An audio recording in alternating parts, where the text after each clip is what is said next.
31 mai. 2 Samuel, chapitre 17, versets 1 à 29. Pour après, Ahitophel fit à Absalom la proposition suivante.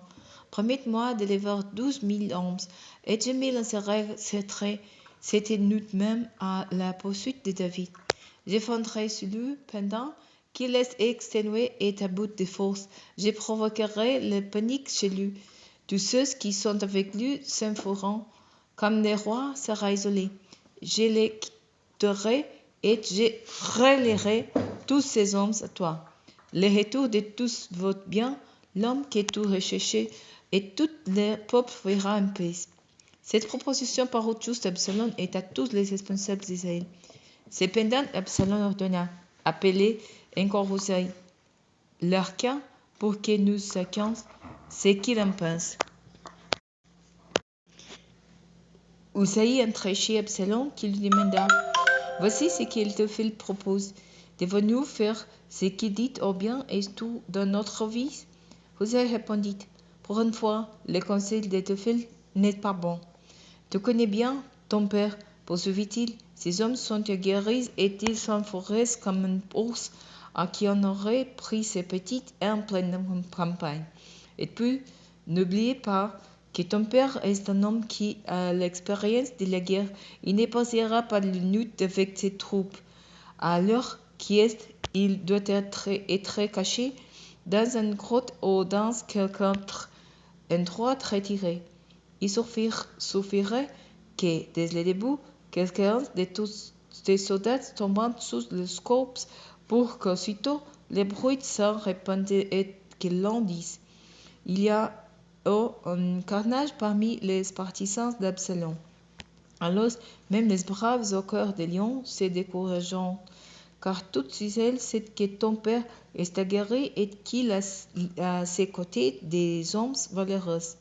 C'est pourquoi j'ai proposé autre chose, que tout Israël depuis Dan jusqu'à Beersheba soit mobilisé autour de toi. Tu auras une armée aussi nombreuse que les grains de sable des plages. Tu te mettras à leur tête et tu iras personnellement au combat. Nous traquerons David en quelque lieu qu'il s'est caché et nous tomberons sur lui comme la rosée tombe sur le sol. Ni l'un ni aucun de ses compagnons ne nous échappera. S'il se réfugie dans une ville, tout Israël apportera des secours et nous traînerons cette ville dans les torrents voici, jusqu'à ce qu'il n'en reste pas même un caillou. Absalom et tous les hommes d'Israël déclarant, le conseil d'Usaï Archin est meilleur que celui d'Ahitophel. L'Éternel avait en effet décidé de faire échec au bon conseil d'Ahitophel afin de mener le meilleur sur Absalom. Usaï alla rapporter aux prêtres Sadok et Abiatar ce qu'Ahitophel avait conseillé à Absalom et aux responsables d'Israël et ce qu'il lui-même avait ensuite proposé. Et maintenant, ajouta-t-il, envoyez prévenir David de toute urgence. Faites-lui dire qu'il ne reste pas cette nuit à la danse des steppes du désert, mais qu'il passe les Jourdains avant le matin, sinon il risque d'être exterminé avec tous ceux qui l'accompagnent. Jonathan était à Hamath, ses tenants à Ain Rogel. Une servante devait leur apporter les messages, et tous devaient alors les transmettre au roi David, car ils ne devaient pas entrer dans la ville pour ne pas se faire voir. Mais un jeune homme les aperçut et signala leur présence à Absalom. Les 12 messagers partirent en route et se rendirent à la maison d'un homme de Bahurim qui avait une citerne dans sa cour.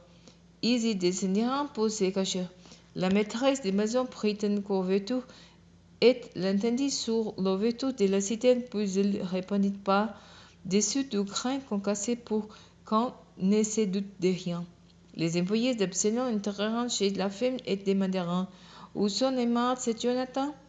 La femme répondit « Ils sont passés là. » Ils les chercheront sans succès, puis rentrèrent à Jérusalem. Après leur départ, les 12 messagers sortirent de la citerne et partirent informer le roi David. « Mettez-vous en route, lui dirent-ils, dépêchez-vous de traverser la rivière, car voici ce qu'Ahitophel a conseillé de faire contre vous. » David et tous les gens qui étaient avec lui se mirent en route et traversèrent les Jourdains avant que les jours paraissent. Ils avaient tout passé. Quand Ahitophel vit qu'on ne suivait pas son conseil, il se laissa et se mit en route pour retourner chez lui dans sa ville. Il mit ses affaires en ordre, puis se pendit et mourut. Il fut enterré dans le tombeau de son père. David avait gagné Mahanaïm. Pendant ce temps, Absalom franchit les Jourdains avec tous les Israélites qui étaient avec lui. Il avait nommé Amasa chef de l'armée en remplacement de Joab. Cet Amasa était fils d'un Israélite nommé Hitra, qui avait eu une relation avec Begueï, fille d'Enas, sœur de Tserouïa, la mère de Joab. Absalom et les Israélites établirent leur campement dans les pays de Galade. Lorsque David arriva à Mahanaïm, il fut accueilli par Shovi, fils d'Enas, et de Rabba des Ammonites, Marquis, fils d'Amiel de Lodébar, et de Basilaï, les Galadites de Hoguéla. Ils apporteront du matériel de couchage, des lignages et de la vaisselle doublée, de l'orge, de la farine, des épices grillées, des fèves, des lentilles, du miel, du lait caillé et du fromage pour revitailler David et ses gens. Car ils se disaient, ces gens doivent être exténués par le marché à travers les déserts. Ils ont sûrement faim et soif.